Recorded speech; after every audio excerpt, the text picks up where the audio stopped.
नमस्कार साथियों, प्रगति क्लासेज में आपका हार्दिक स्वागत है। अपने राजस्थान की कला संस्कृति में और मेले त्यौहार व पर्व के बारे में चर्चा कर रहे थे। उनमें अपने सबसे पहले अपने चैत्र माह के जो मेले व त्यौहार पढ़े, उसके बाद अपने वैशाख माह के हमने पढ़ लिए। आज अपने 2 महीनों के साथ पढ़ेंगे, ज्येष्ठ और आषाढ़। क्यों 2 महीनों के इसलिए साथ पढ़ेंगे कि इस समय राजस्थान का जो क्षेत्र है उसमें बहुत ज़्यादा गर्मी पड़ती है और कोई ज़्यादा बड़े कोई मेले नहीं लगते हैं। तो ज्येष्ठ जो माह है अपना, ये ज्येष्ठ माह जो है ये राजस्थान का वैसे सबसे गर्म माह माना जाता है। तो ये आप नोट करना, राजस्थान का सबसे गर्म महीना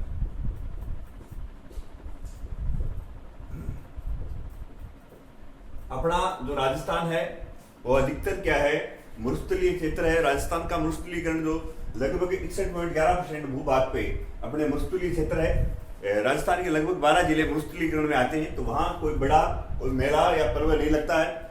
इस वजह से इस अपने सीधा का सीधा अपने इसमें ज्येष्ठ अमावस्या को चलते हैं। ज्येष्ठ अमावस्या को 2 मेले लगते हैं राजस्थान के अंदर, उनको अपने विस्तृत रूप से उनसे चर्चा करते हैं। देखो, ज्येष्ठ जो अमावस्या है, ज्येष्ठ अमावस्या,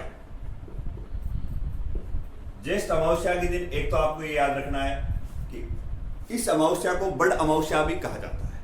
कौन सी अमावस्या कहते हैं? तो डायरेक्ट काफी बार क्या एग्जामों में छोटे क्वेश्चन 1 लाइन में जो क्वेश्चन पूछता है वो ऐसे ही पूछता है कि बड़ अमावस्या कब मनाई जाती है। ये पूछ सकता है आपसे सीधा का सीधा कि बड़े अमावस्या कब मनाई जाती है। तो ये आपको ध्यान में रखना है। और बड़ा अमावस्या इसी दिन मनाई जाती है, ज्येष्ठ अमावस्या के दिन। इसके अलावा इस दिन क्या होती है, सावित्री पूजा होती है। ये आपको थोड़ा ध्यान में रखना है। पूछ सकता है कि सावित्री पूजा कब होती है? तो सावित्री पूजा ज्येष्ठ अमावस्या के दिन और सावित्री पूजा होती है। इसके अलावा आपको ज्येष्ठ अमावस्या के दिन जो 2 राजस्थान में जो मेले लगते हैं उनको अपने विशेष रूप से ध्यान में रखना है। एक तो है पहला जो मेला है सीताबाड़ी। अब पहला क्वेश्चन तो इस मेले से ये पुटअप होगा कि जो सीताबाड़ी जो मेला है, सीताबाड़ी का मेला लगता कहाँ है? पहला क्वेश्चन क्या पुटअप होगा कि सीताबाड़ी का मेला लगता कहाँ है? तो सीताबाड़ी का जो मेला है वो 12 जिले में लगता है। 12 जिले की शाहबाद तहसील है, शाहबाद तहसील की और केलवाड़ा गांव में लगता है। तहसील के केलवाड़ा गांव में लगता है। ये आपको ध्यान में रखना है। तो आप उसे सीधा अगर ये ध्यान में रखना है कि एक तो कि सीताबाड़ी का मेला कहाँ लगता है, सीधा एक तो 12 ध्यान में रखना है। और ज्यादा डीपली पूछ ले तो शाहबाद तहसील के केलवाड़ा गांव में सीताबाड़ी का मेला लगता है। ये मेला विशेष क्यों है कि सीताबाड़ी का जो मेला है विशेष इसलिए है, ये सहरिया जनजाति का सबसे बड़ा मेला बताया जाता है। तो ये कंसेप्ट नोट करना आप कि सहरिया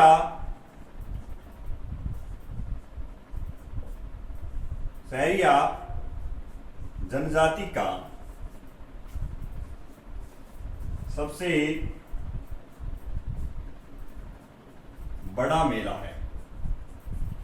ये सहरिया जनजाति राजस्थान की और 12 जिले में रहती है। राजस्थान के 12 जिले में 2 तहसीलों में रहती है, एक तो शाहबाद और दूसरी जो है तहसील किशनगंज। ये राजस्थान की सबसे पिछड़ी जनजाति मानी जाती है, सहरिया जनजाति।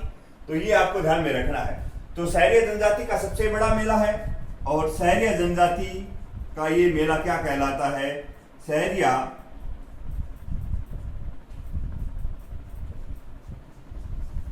जनजाति का कुंभ कहलाता है। क्या कहलाता है? कुंभ कहलाता है। ये आपको ध्यान में रखना है। दोबारा देखना, अपने जो ज्येष्ठ माह पढ़ रहे हैं, जेठ जो, इससे पहले अपने चैत पढ़ा, चैत से वैशाख पढ़ लिया, वैशाख के बाद अब तीसरा अपना हिंदू माह के अनुसार तीसरा महीना ज्येष्ठ माह है। ज्येष्ठ माह में अपने कृष्ण पक्ष में ज्येष्ठ अमावस्या को एक तो ये याद रखना कि बड़ा अमावस्या मनाई जाती है। सीधा 1 लाइनर क्वेश्चन दे दे कि बड़ा अमावस्या कब आती है? तो ज्येष्ठ अमावस्या की जो बड़ा अमावस्या आती है इसके अलावा सावित्री पूजा कब होती है? तो ज्येष्ठ अमावस्या के दिन सावित्री पूजा होती है। इसके अलावा एक मेला लगता है राजस्थान में, शहरियों का सबसे बड़ा मेला है। तो सीताबाड़ी का मेला कहाँ लगता है? बारह जिले की शाहबाद तहसील और केलवाड़ा गांव में ये मेला लगता है। सहरिया जनजाति का ये सबसे बड़ा मेला बताया जाता है। और सहरिया जनजाति राजस्थान की सबसे पिछड़ी जनजाति है, जो 12 जिले की 2 तहसीलों में रहती है, एक तो शाहबाद और दूसरी किशनगंज तहसील में। इसके अलावा आपको ये ध्यान में रखना है, जो सहरिया जो जनजाति है, इससे सहरिया जनजाति का ये मेला, सीताबाड़ी का जो मेला है, वो कुंभ कहलाता है। आगे नोट करना कंसेप्ट है सीताबाड़ी का जो मेला है, इसमें आगे नोट करना आप देखो, इस क्षेत्र का जो नाम है सीताबाड़ी क्यों पड़ता है, तो ये चीज समझना। सीताबाड़ी इसलिए पड़ता है, पहले कंसेप्ट को इसको समझना। सीताबाड़ी क्षेत्र का इसलिए नाम पड़ता है सीताबाड़ी, यहां रामायण के जो रचयिता महर्षि वाल्मीकि का केलवाड़ा में क्या था? आश्रम था। तो ये आपको ध्यान में रखना है। एक तो महर्षि वाल्मीकि का आश्रम कहां था? महर्षि वाल्मीकि का जो आश्रम था वो केलवाड़ा में था, केलवाड़ा 12 में। तो ऐसा बताया जाता है, जब ये रावण माता सीता को हर के लेके जाता है, उसके बाद जो माता जो सीता है अपना जो निर्वासित जो जीवन व्यतीत करती है, वो इसे महर्षि वाल्मीकि के आश्रम में व्यतीत करती है, ऐसा बताया जाता है। यहाँ फिर सीता माता के और लव और कुश से इसी आश्रम में क्या है उत्पन्न होते हैं। तो लव कुश की ये जन्म स्थली कहलाती है, उसके बाद ये लव कुश की क्या कहलाएगी? क्रीड़ा स्थली कहलाएगी। ये आपको ध्यान में रखना है। तो लव कुश की क्रीड़ा स्थली, लव कुश की, ये एग्जाम में पूछ लिया गया है, लव कुश की क्रीड़ा स्थली, ये आपको ध्यान में रखना है, काफी बार पूछा गया है ये एग्जाम में। तो माता सीता यहां रहती थी इस आश्रम में, इसके कारण इस क्षेत्र का जो नाम पड़ा था वो सीताबाड़ी पड़ा था, ये आपको ध्यान में रखना। तो लव कुश की क्रीड़ा स्थली ये कहलाती है, ये एग्जाम में पूछ लिया गया। सीताबाड़ी का जो मेला है वो हाड़ौती अंचल का सबसे बड़ा मेला बताया जाता है। ये एग्जाम में काफी बार पूछा गया प्रश्न है, ये कंसेप्ट को नोट करना कि हाड़ौती आंचल का और एक सबसे बड़ा मेला है। हाड़ौती आंचल का सबसे बड़ा मेला है। तो मेन जो कंसेप्ट आपको इनमें ध्यान में रखने हैं कि एक तो लव कुश की क्रीड़ा स्थली कहाँ है? तो सीताबाड़ी 12 में लव कुश की जो केलवाड़ा गांव है वो वहां इनकी क्रीड़ा स्थली है। हाड़ौती आंचल का सबसे बड़ा मेला है। ये दो कंसेप्ट और आपको ध्यान में रखने हैं। सहरियों के जो गुरु थे, सहरियों के आदि गुरु या आदि कवि वाल्मीकि थे। सहरियों के आदि गुरु और इन्हें आदि कवि भी बोला जाता है। आदि कवि कौन थे? वाल्मीकि थे। ये आपको ध्यान में रखना है, वाल्मीकि थे। तो महर्षि वाल्मीकि का आश्रम कहा था? केलवाड़ा 12 में, जहां सहरिया जनजाति का सबसे बड़ा मेला लगता है। लव कुश की क्रीड़ा स्थली है। और हाड़ौती अंचल का सबसे बड़ा मेला सीताबाड़ी 12 का मेला। और ये सहरियों के आदि गुरु या आदि कवि कौन है? महर्षि वाल्मीकि है, जो रामायण के रचयिता थे। अगला मेला इसी ज्येष्ठ अमावस्या को लगता है। तो ये तो सीताबाड़ी मेला था। अगला जो आएगा मेला वो सीता माता का मेला है। और सीता माता का जो मेला है, सीता माता एक वन्यजीव अभयारण्य भी है, वही सीता माता का मेला लगता है। जो सीता माता का जो मेला है वो प्रतापगढ़ में लगता है। ये आप नोट करना। दूसरा जो कंसेप्ट है कि सीता माता का मेला, सीताबाड़ी का पूछे तो 12 चले जाना, सीता माता का पूछे तो सीता माता का जो मेला है वो लगता है प्रतापगढ़ में। कहाँ लगता है? प्रतापगढ़ में लगता है। और लगता कब है? ज्येष्ठ अमावस्या के दिन लगता है। ज्येष्ठ अमावस्या को लगता है। ये आपको ध्यान में रखना है। ये सीता माता का जो वन्य जीव अभ्यारण्य है किससे प्रसिद्ध है? सीता माता का जो वन्य जीव अभ्यारण्य है वन्य जीव अभ्यारण्य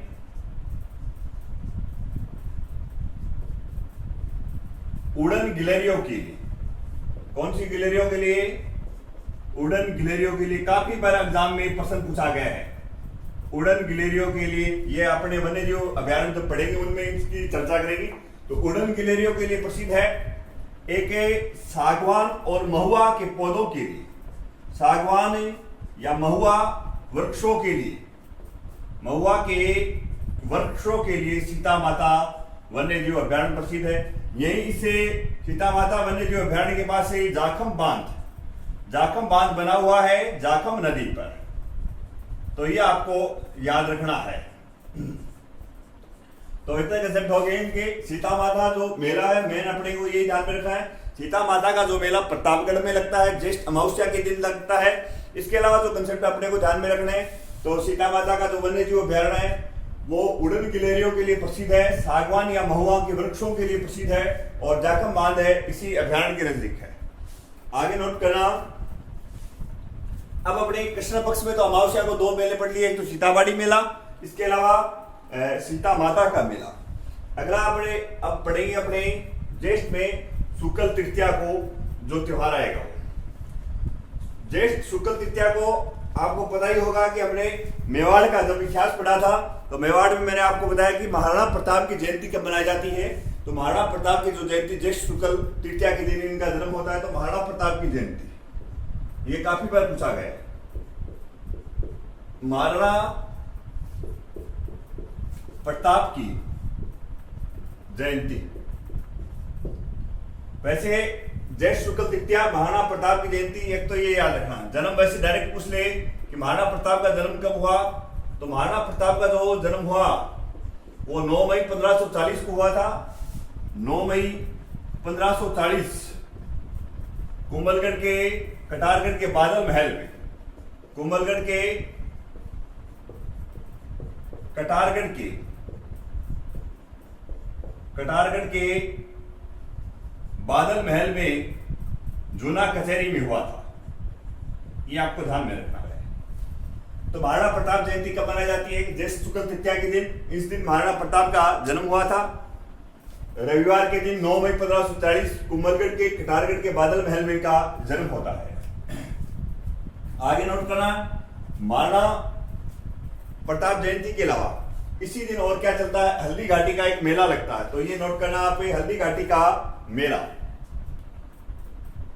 हल्दी घाटी का मेला, हल्दी घाटी का जो मेला है,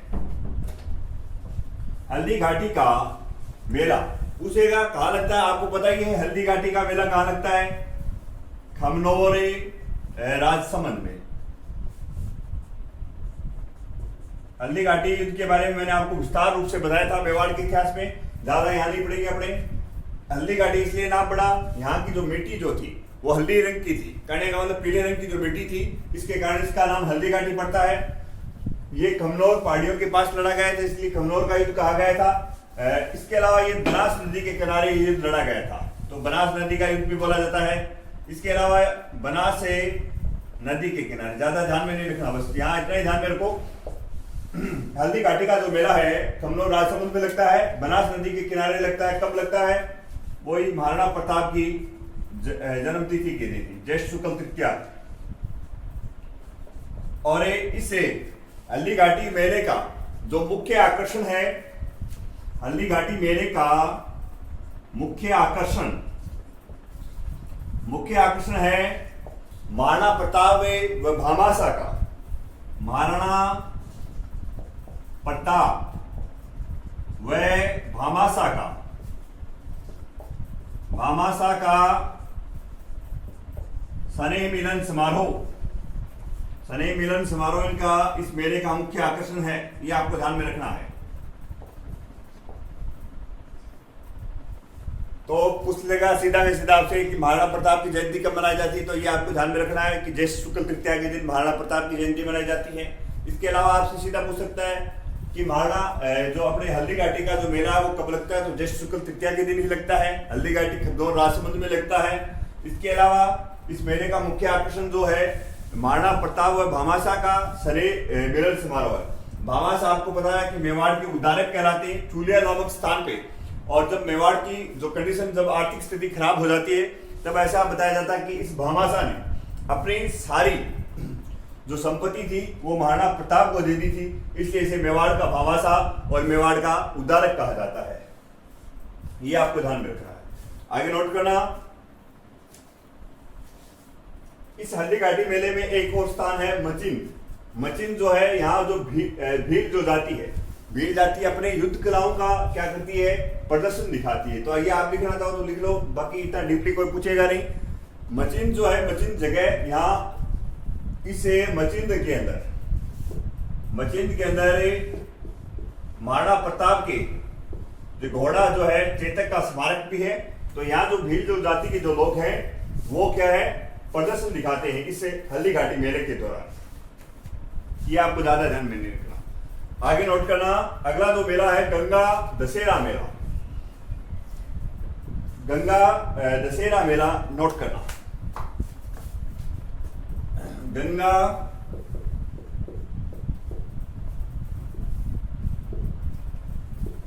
दशहरा मेला। गंगा दशहरा मेला जो है ये लगता है ज्येष्ठ शुक्ल सप्तमी से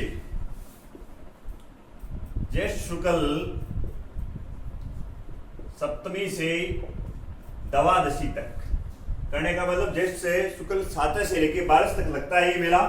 और ये लगता है कामा भरतपुर में लगता है। ये आपको इतना ही ध्यान में रखना है, कामा भरतपुर में ये मेला लगता है। तो ज्यादातर अगर मेलों से प्रश्न पूछेगा कोई बड़ा, तो अगर मेला है तो उससे ये तिथि पूछ सकता है। बाकी जो मेले जो पूछे जाते हैं सीधे सीधे ये उठा के पूछता है कि गंगा दशहरा मेला कहाँ लगता है, तो ये कामा भरतपुर में लगता है। इसके अलावा आप एक नोट करना चाहो तो वो नोट कर लो, जो गंगा दशहरा पर्व है वो अलग है। दशहरा जो पर्व है वो लगता है ज्येष्ठ शुक्ल दशमी को, ज्येष्ठ शुक्ल दशमी को लगता है। ज्येष्ठ शुक्ल दशमी को गंगा दशहरा पर्व लगता है। ये जो गंगा दशहरा पर्व है इस दिन ऐसा बताया जाता है, जो अपनी जो पौराणिक जो नदी है गंगा, वो गंगोत्री हिमनद है उत्तराखंड में। गंगोत्री हिमनद से बागीरथ ने इसे धरती पे उतारा था। किसने उतारा था? बागीरथ ने। और बागीरथ ने उतारा था, इस उपलक्ष्य में ये गंगा दशहरा पर्व मनाया जाता है ज्येष्ठ शुक्ल दशमी को।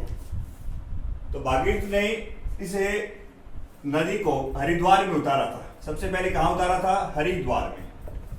तो ये अपने को यहां ज्यादा नहीं पढ़ना, अपने को ये ध्यान में रखना है गंगा दशहरा मेला राजस्थान में कामा भरतपुर में लगता है, ज्येष्ठ शुक्ल सप्तमी से द्वादशी तक लगता है। आगे नोट करना, निर्जला एकादशी। काफी बार बहुत एग्जामों में ये पूछी गई है निर्जला एकादशी। विशेष रूप से निर्जला एकादशी ध्यान में रखना भाई।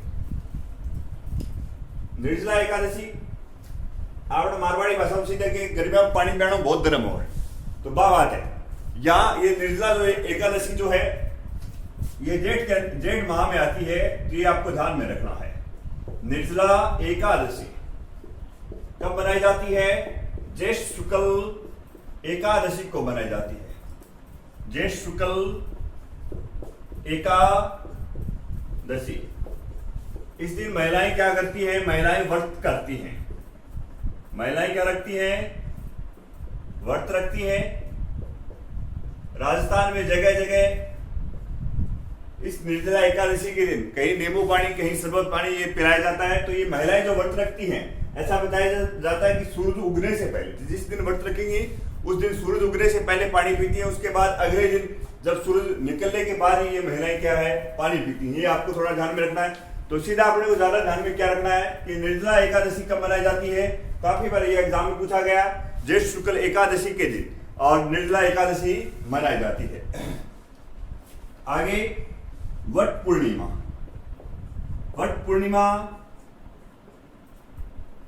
कब मनाई जाती है? तो ज्येष्ठ पूर्णिमा है उसे वट पूर्णिमा कहते हैं। तो ये आपको ध्यान में रखना है। वट पूर्णिमा किसे कहते हैं? ज्येष्ठ पूर्णिमा को वट पूर्णिमा कहते हैं। तो अपने जेठ माह के जितने त्योहार पड़े, जेठ माह में अमावस्या को 2 मेले लगते हैं। एक तो सीताबाड़ी बारा का मेला लगता है, एक सीता माता प्रतापगढ़ का मेला लगता है। इनके बारे में मैंने आपको विशेष रूप से बता दिया है। उसके बाद अपने ज्येष्ठ शुक्ल तृतीया को महाराणा प्रताप जयंती हल्दी घाटी मेला 2 तृतीया को लगते हैं। उसके बाद ये सप्तमी से द्वादशी जो है, जो गंगा दशहरा जो पर्व है, मेला लगता है अपना। उसके अलावा निर्जला एकादशी ज्येष्ठ शुक्ल एकादशी को और वट पूर्णिमा ज्येष्ठ पूर्णिमा को लगती है। आगे नोट करना, अगला जो माह है, आषाढ़ माह में ज्यादा त्योहार नहीं है। सिर्फ अपने दो कंसेप्ट ध्यान में रखने आषाढ़ माह की, तो ये आपको ध्यान में रखना। एक तो माकड़ जी का जो मेला लगता है, माकड़ जी का मेला आषाढ़ माह में लगता है। और आषाढ़ माह जो है उसके कृष्ण पक्ष में तो कोई त्योहार है ही नहीं, अपने को ज्यादा ध्यान भी नहीं रखा। तो ये अपना अगला जो महीना है वो आषाढ़ माह है। कौन सा माह है? आषाढ़ माह है। और ये अपना चौथा महीना हो गया। सबसे पहले चैत के बाद वैशाख के बाद ज्येष्ठ के बाद ये आषाढ़। तो ये आपको इसमें एक तो पहला जो ये ध्यान में रखना है कि कृष्ण पक्ष में कोई त्योहार नहीं है। कृष्ण पक्ष में क्या है, अपने को कोई त्योहार नहीं है। तो एक तो है माकड़ जी का मेला, एक तो ये याद रखना आपको। माकड़ जी का जो मेला है, माकड़ जी का मेला कहाँ लगता है? माकड़ जी का मेला लगता है अजमेर में। कहाँ लगेगा? अजमेर में लगता है। और ये लगता है ज्येष्ठ शुक्ल आषाढ़ शुक्ल द्वितीया को लगता है। कौन सी तिथि को लगता है ये? आषाढ़ की दूज को लगता है। शुक्ल पक्ष की जो आती है दूसरी तारीख के, उसको ये मेला लगता है। ये आपको ध्यान में रखना है। आषाढ़ शुक्ल द्वितीया को माकड़ जी का मेला कहाँ लगता है? अजमेर में लगता है। इसके अलावा एक आषाढ़ में सबसे इंपॉर्टेंट जो ये अपने बार बार पूछा गया एग्जाम में, ये आपको ध्यान में रखना है, देवशयनी एकादशी। ये काफी बार पूछा गया है कि देव कब सोते हैं, देव सो जाते हैं इस दिन। देवशयनी एकादशी कहने का मतलब देवशयनी एकादशी कब मनाई जाती है, ये बहुत बार पूछा गया है। तो ये आषाढ़ की शुक्ल एकादशी को, आषाढ़ की शुक्ल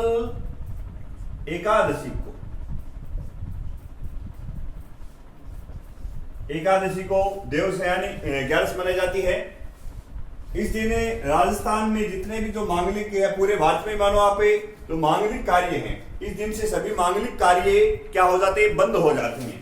तो ये आप नोट करना, इस दिन से सभी मांगलिक कार्य, इस दिन से सभी मांगलिक कार्य और क्या हो जाते हैं? बंद हो जाते हैं।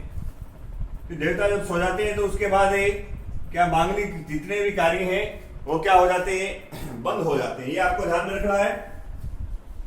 तो देव इस दिन से 4 महीने के लिए सो जाते हैं। और कब उठेंगे? कार्तिक में उठेंगे। तो ये आपको ध्यान में रखना है कि देवशयनी एकादशी कब मनाई जाती है? आषाढ़ शुक्ल एकादशी को देवशयनी एकादशी बोलते हैं। देव सो जाते हैं और इस दिन से सभी मंगलकारी जो अपने जो कार्य हैं वो सभी के सभी बंद हो जाते हैं। माकड़ जी का मेला अजमेर में लगता है आषाढ़ शुक्ल द्वितीया को। एक लास्ट है आषाढ़ जो पूर्णिमा है, उसका एक विशेष महत्व है। आषाढ़ पूर्णिमा को गुरु पूर्णिमा कहते हैं।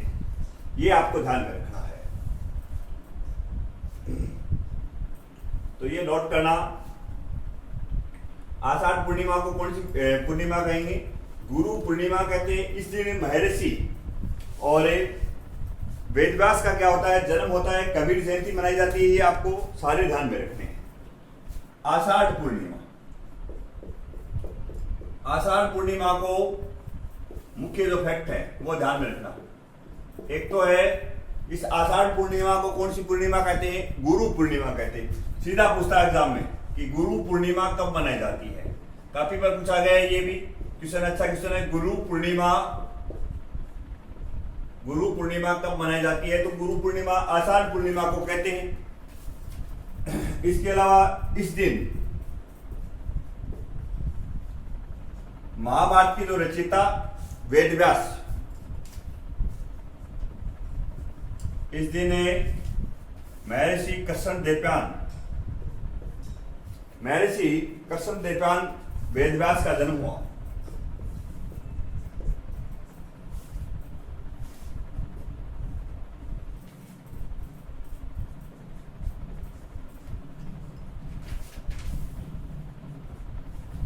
महर्षि वेदव्यास को चारों वेदों का संकलन करता माना जाता है।